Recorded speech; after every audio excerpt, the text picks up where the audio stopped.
General Matthews barely glanced at the soldier cleaning the Barrett .50 in the corner of the armory, just another routine maintenance task. But when he noticed the small badge on her uniform and read 3,200-meter confirmed kill, he stopped dead in his tracks. Soldier, that's impossible. No one has made a shot at that distance. The armory at Camp Liberty was always busy during the afternoon maintenance period, with dozens of soldiers cleaning, inspecting, and preparing their weapons for the next day's operations. General William Matthews had been conducting his weekly inspection tour, walking through the facility with his usual practiced eye, noting the condition of equipment and the discipline of the soldiers under his command. In the far corner of the armory, nearly hidden behind a row of weapon racks, sat a lone figure methodically disassembling a Barrett M82A 1.50 caliber sniper rifle.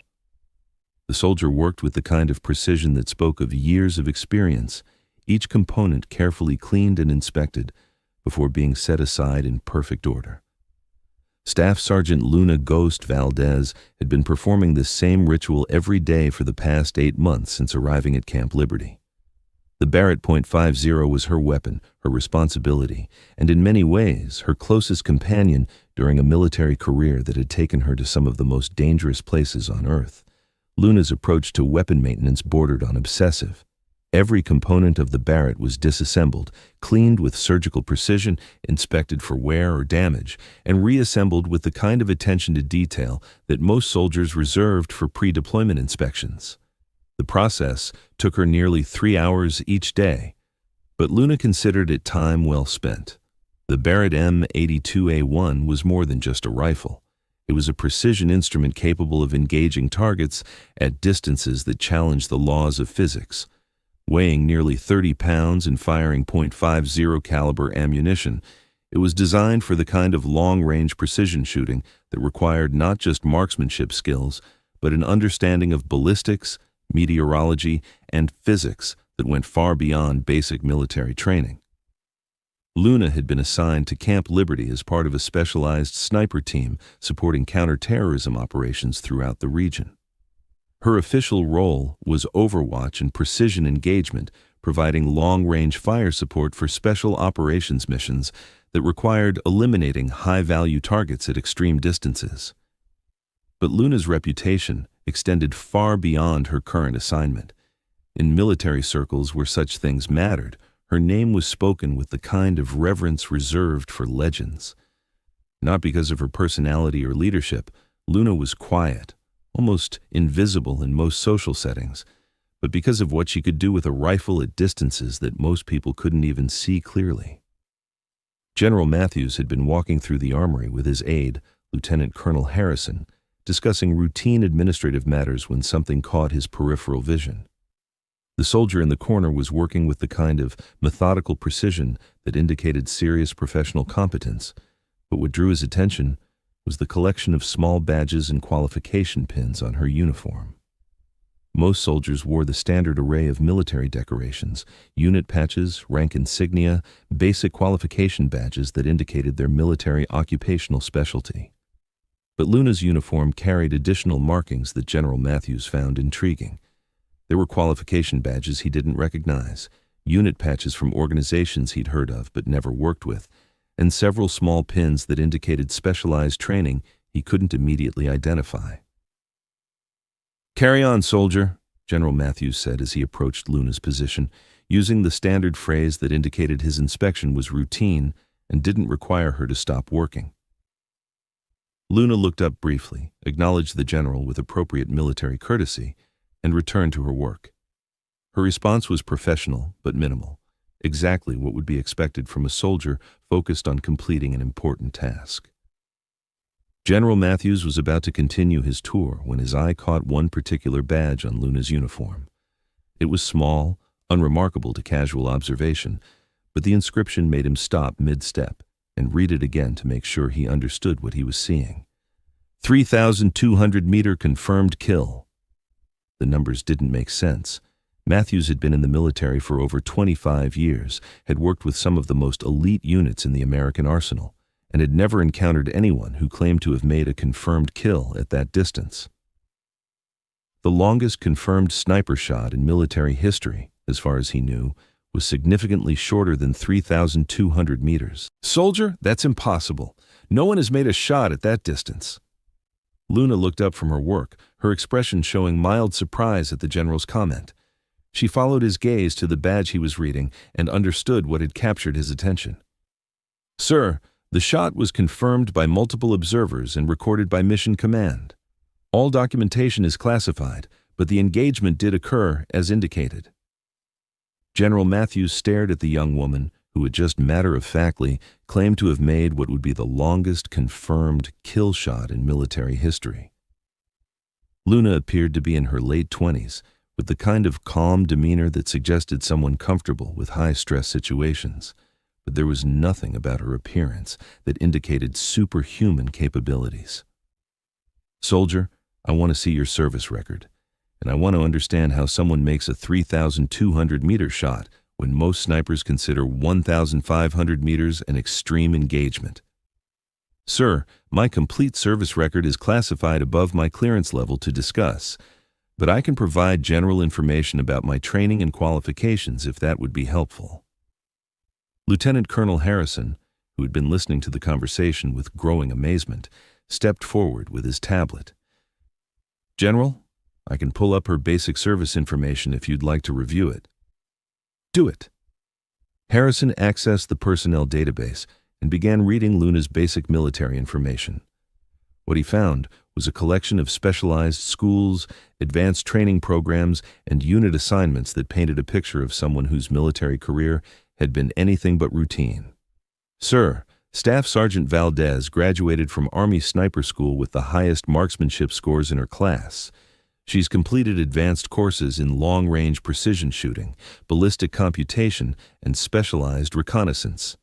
Her unit assignments include deployments with the 75th Ranger Regiment, Delta Force support operations, and classified missions with organizations that don't appear in the standard database." General Matthews absorbed this information while studying Luna, who had continued working on her Barrett throughout the conversation. Her demeanor remained calm and professional, but he was beginning to understand that he was looking at someone whose capabilities extended far beyond the average soldier. "Valdez, explain to me how someone makes a 3,200-meter shot. What are the technical requirements for that kind of precision shooting?" Luna set down the bolt carrier group she had been cleaning and looked directly at General Matthews. Her response demonstrated the kind of technical knowledge that indicated serious expertise rather than casual familiarity with long-range shooting. "Sir, a 3,200-meter engagement requires understanding multiple variables that affect bullet trajectory over extended distances. Environmental factors include wind speed and direction at multiple altitudes, air density variations, temperature gradients, and barometric pressure changes. Ballistic considerations include bullet drop compensation, spin drift effects, and the Coriolis effect caused by Earth's rotation." She paused, gauging whether the general wanted more technical detail, then continued. "The shot also requires a complete understanding of the target's movement patterns, precise range estimation using multiple measurement techniques, and the ability to maintain steady positioning for extended periods while waiting for optimal environmental conditions." General Matthews realized he was listening to someone who understood long-range shooting at a level that exceeded most instructors he'd encountered. But understanding the theory was different from executing a shot that would establish a world record. "Valdez, tell me about the 3,200-meter engagement. What were the circumstances, and how did you manage to make that shot?" Luna's expression became more guarded, and she glanced at Lieutenant Colonel Harrison before responding. "Sir, the engagement occurred during a classified operation. I can provide general information about the technical aspects, but specific details about the mission, target, and location are above my clearance level to discuss without proper authorization." Harrison checked his tablet and confirmed Luna's statement. "General, her deployment records show multiple classified operations, and her complete file requires special access that we don't have available here." But General Matthews wasn't satisfied with bureaucratic limitations. He'd encountered something that challenged his understanding of what was possible in modern warfare, and he intended to get answers. Valdez, I'm authorizing you to discuss the technical aspects of that engagement. I want to understand how American military capabilities have advanced to the point where 3,200-meter shots are possible. Luna considered the general's request carefully before responding.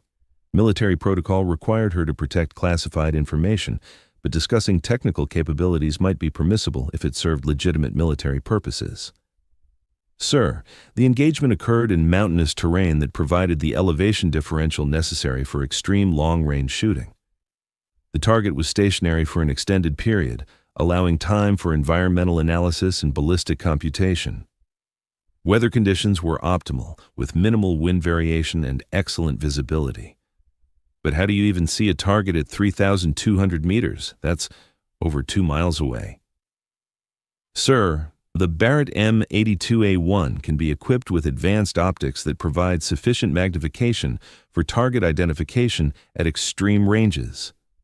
Combined with laser range-finding equipment and ballistic computers, it's possible to engage targets at distances that exceed normal visual capabilities. General Matthews was beginning to appreciate the complexity of what Luna had accomplished.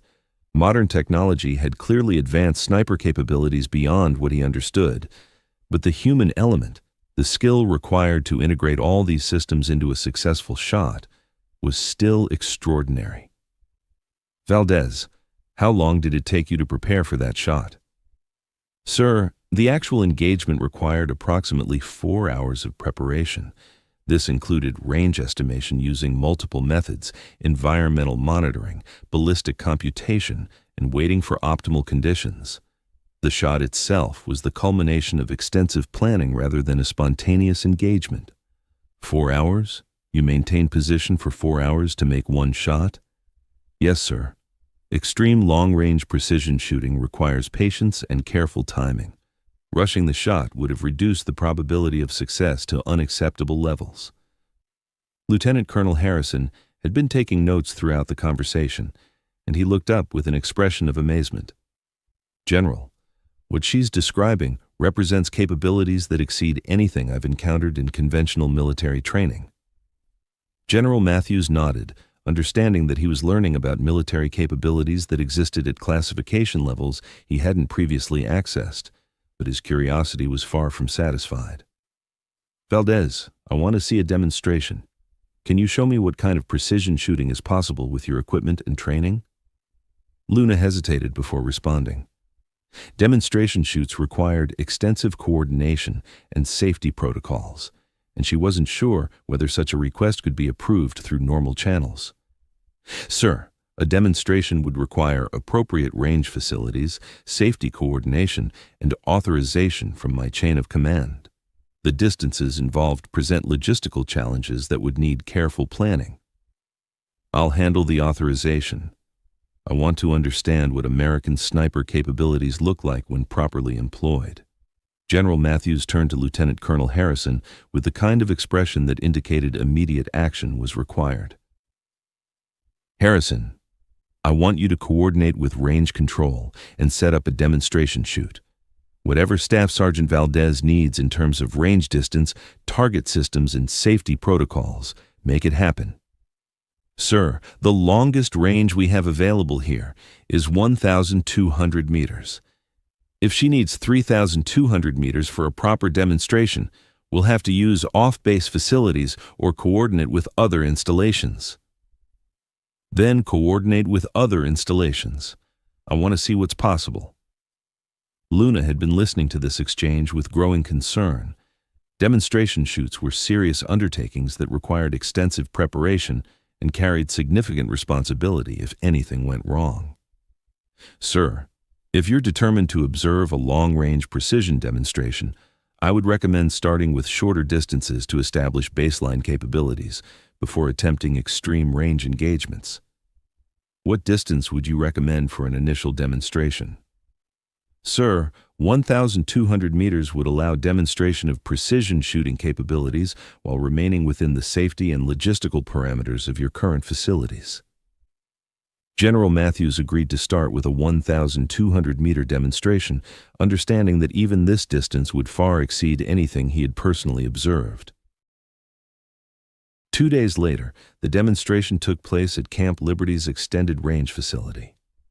General Matthews arrived with several members of his staff, all eager to observe precision shooting that would help them understand the capabilities that Luna represented. Luna had spent the morning preparing her equipment, including her Barrett M82A1, advanced optical systems, environmental monitoring devices, and ballistic computation equipment. The setup process took nearly 2 hours, reflecting the complex preparation required for precision long-range shooting. General, the target is positioned at exactly 1,200 meters.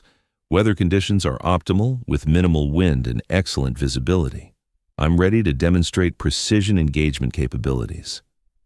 General Matthews observed through binoculars as Luna settled into her shooting position. Her preparation was methodical and deliberate, involving multiple measurements and calculations before she even looked through her rifle scope. Valdez, walk me through what you're doing. Sir, I'm measuring wind speed and direction at multiple points between my position and the target. Air density and temperature variations affect bullet trajectory, so I need current environmental data for ballistic computation. Luna consulted a small electronic device that provided detailed ballistic calculations based on the environmental data she had gathered. The process took several minutes, demonstrating the level of preparation required for extreme precision shooting. Sir, ballistic solution has been computed. I'm ready to engage. Luna settled behind her Barrett, adjusted her scope settings, and began the final phase of her shooting sequence. General Matthews watched through binoculars as she controlled her breathing and prepared to fire. The Barrett's report was deafening, even with hearing protection. The .50 caliber round produced a muzzle blast that could be felt as well as heard, and the rifle's recoil was substantial despite its effective muzzle brake system. Target hit center mass, reported the range safety officer who was observing the target through a spotting scope. General Matthews studied the target through his binoculars, confirming that Luna had placed her shot within inches of the target's center, at a distance of 1,200 meters. The precision was remarkable, but he understood that this demonstration was only a fraction of her claimed capabilities.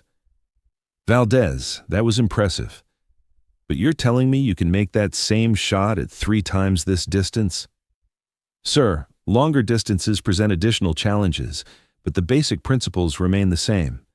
The primary differences are increased environmental sensitivity and extended flight time that requires more sophisticated ballistic computation. General Matthews was beginning to understand that Luna's 3,200-meter shot represented the application of advanced technology combined with exceptional human skill. The demonstration had shown him that precision shooting capabilities extended far beyond what he had previously imagined.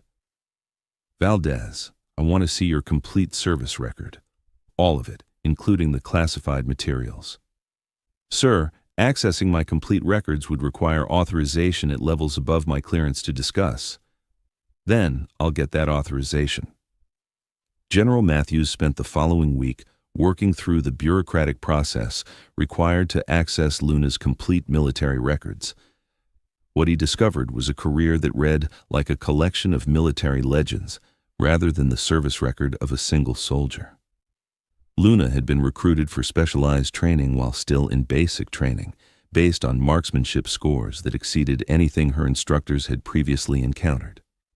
Her subsequent military education included schools and programs that most soldiers never knew existed, training her in capabilities that pushed the boundaries of what human beings could accomplish with precision weapons.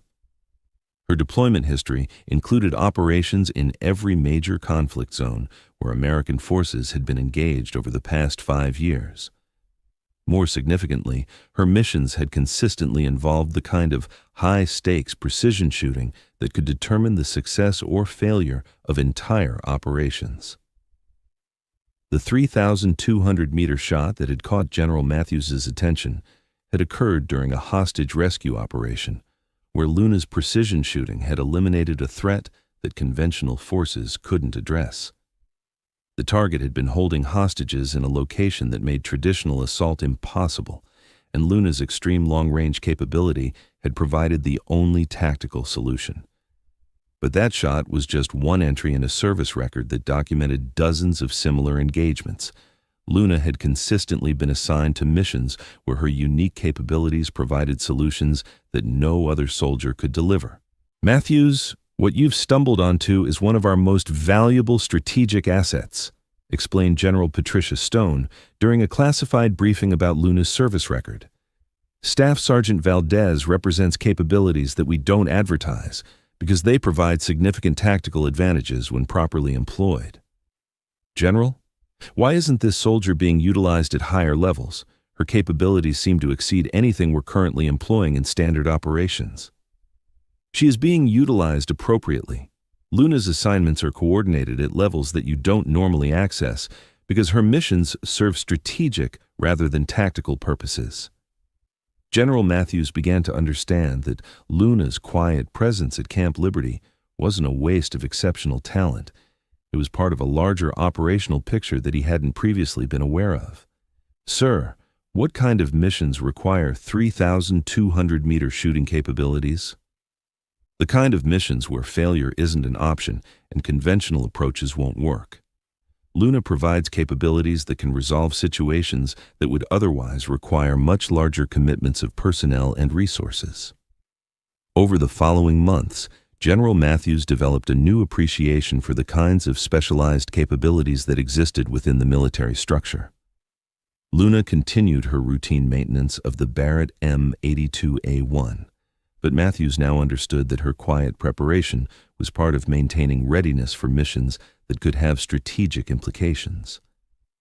6 months later, Luna was deployed on a classified mission that required precisely the kind of extreme long-range precision shooting that had first captured General Matthews's attention. The mission succeeded because of capabilities that existed at the intersection of advanced technology and exceptional human skill. Today, Luna continues to serve in roles that utilize her unique capabilities, providing solutions to tactical challenges that push the boundaries of what most people believe is possible. Her service record remains largely classified, but her impact on military operations extends far beyond what any single soldier would normally be expected to accomplish. General Matthews learned that exceptional capabilities often exist in unexpected places, maintained by people who understand that quiet competence matters more than public recognition. Sometimes the most remarkable soldiers are the ones who clean their weapons methodically in the corner of the armory, preparing for missions that most people will never know occurred. Have you ever discovered that someone you barely noticed possessed capabilities that far exceeded anything you imagined? Luna's story reminds us that exceptional talent often works quietly, preparing for moments when extraordinary skill becomes the difference between success and failure. The general, who barely glanced at a soldier cleaning her rifle, learned that some badges tell stories of achievements that challenge our understanding of what human beings can accomplish when training, technology, and determination combine at the highest levels. If you believe that exceptional capability often hides in plain sight, share this story. Because somewhere, someone is quietly preparing for a moment when their specialized skills might make the difference between mission success and strategic failure. Luna Valdez didn't just make an impossible shot. She proved that some soldiers carry capabilities that exist at the very edge of human achievement, ready to be deployed when conventional solutions aren't sufficient. Thanks for watching. If you like this video, you can subscribe to see more incredible stories like this one.